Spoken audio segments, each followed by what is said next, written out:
Well, as I always say, when one run ends, another begins. After all, I can always come up with, new challenges or model runs to do in these games, usually. So, I figured we'd finally get around to doing Mono Psychic. Yeah, we're probably going to be doing Dark and Steel in these games on the grounds that, the only Steel type available is Magnemite, and Magnemite is hot trash. I mean, it does have decent special attack when it falls in the Magnemite at 120, which is pretty damn good, but its health, terrible. Its defenses, terrible. Its moveset, god-awful.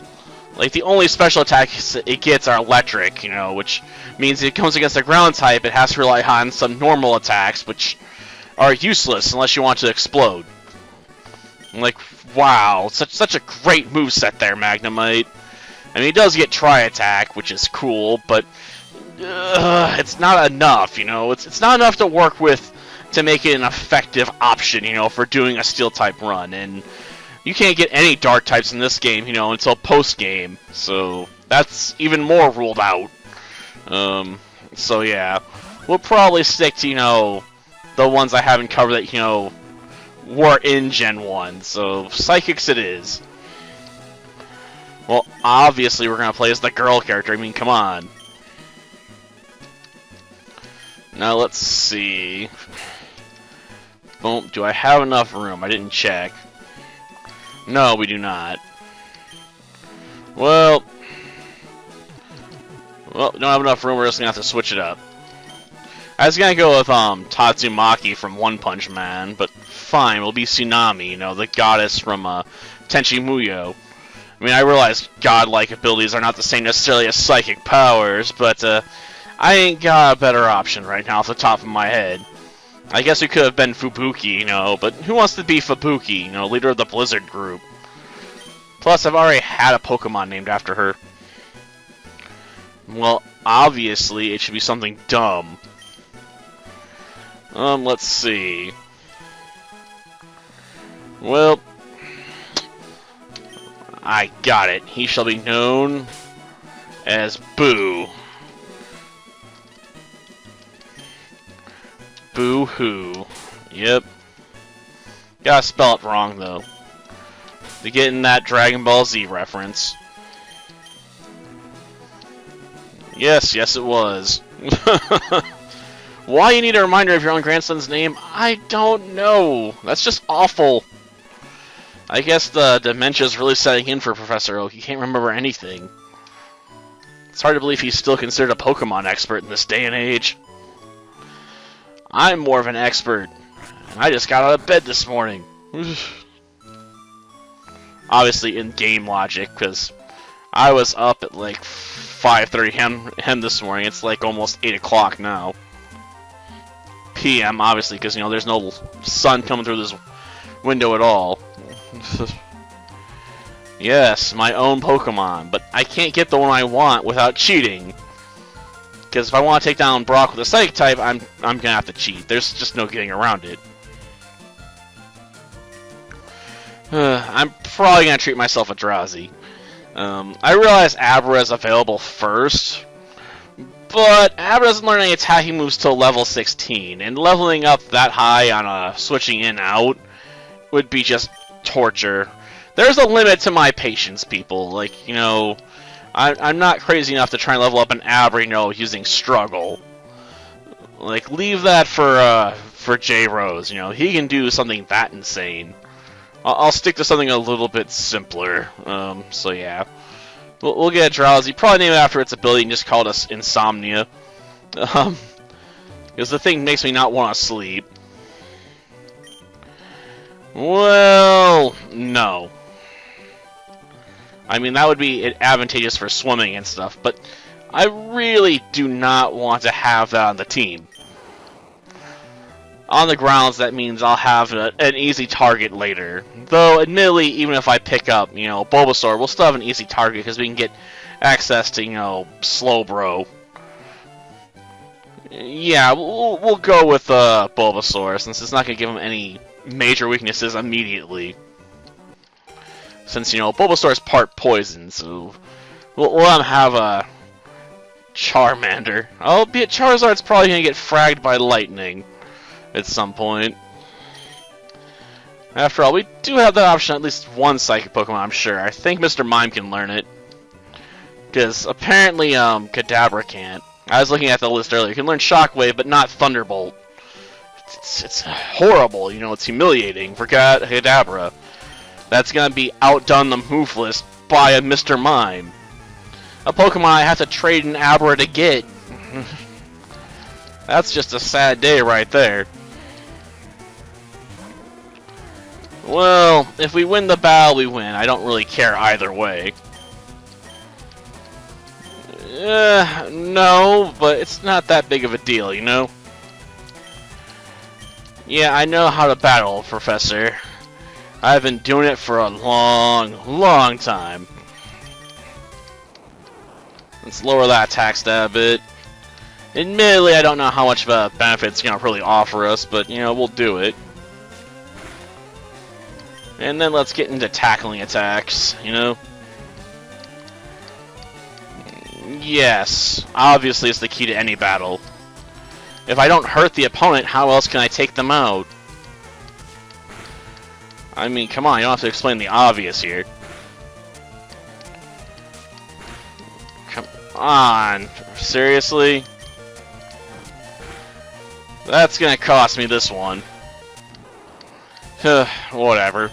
It's not like I really need the money. It just sucks to lose that first battle because of a bad critical hit, you know, at the wrong time.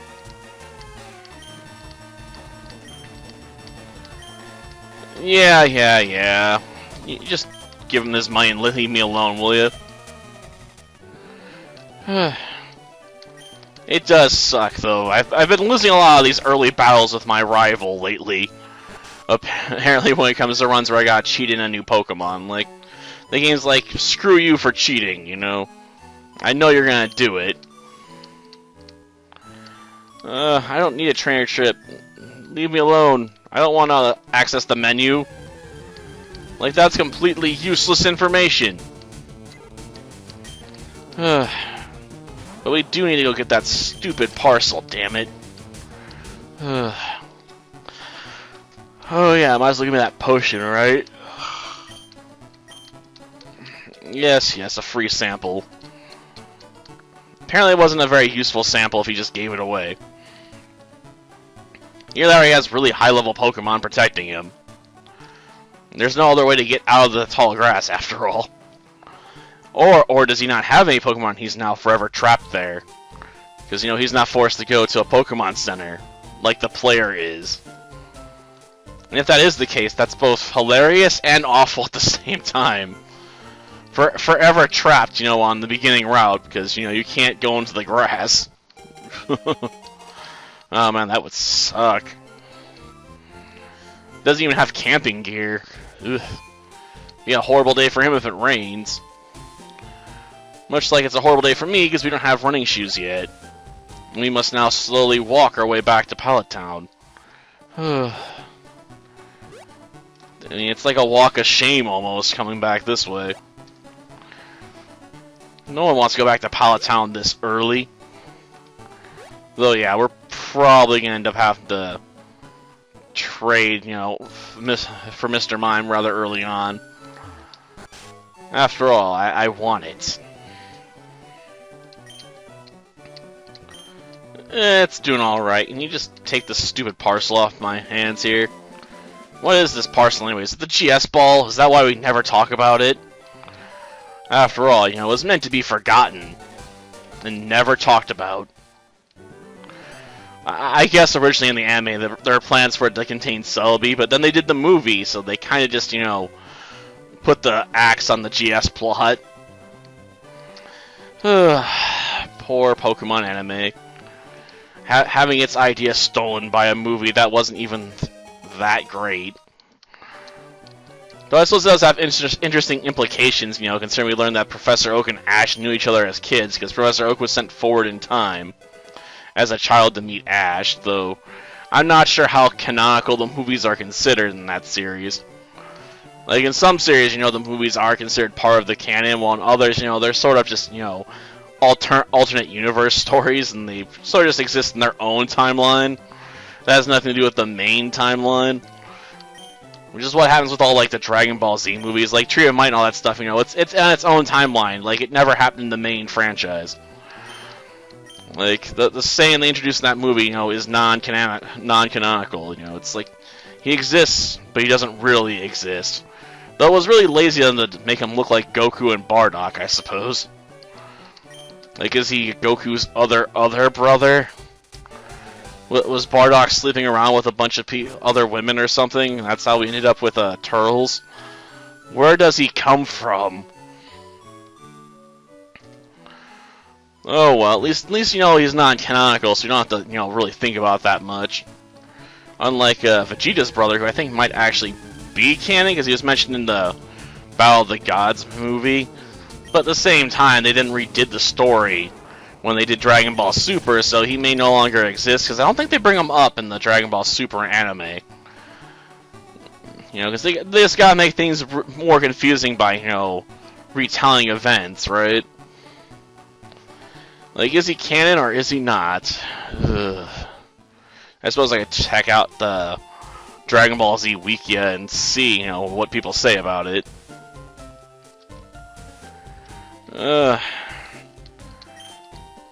Yeah, it's a Pokedex. But I love how everyone just knows about that nowadays.